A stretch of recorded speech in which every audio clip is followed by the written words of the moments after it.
صام صام صام بشهر رمضان صوم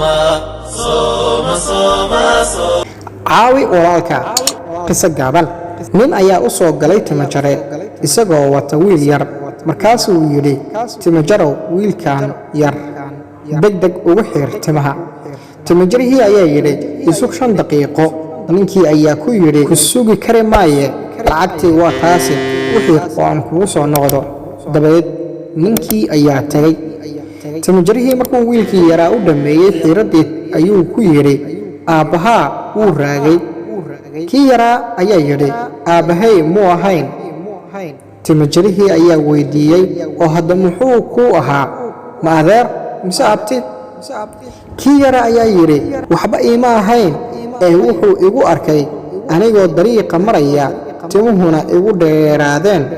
markaasuu yidhi inakeen aan kaa xiiri timahan badan ee iskuga badan leh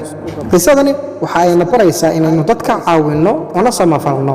wixii aynu haysanana wax aan ka bixinno walaal la wadaag walaalka aad khayrka la jeceshahay mahadsanid رمضان سلام مرحب شعب المسلمين رحب منتظرين بنترحب سابنا صيامنا ما بنلعب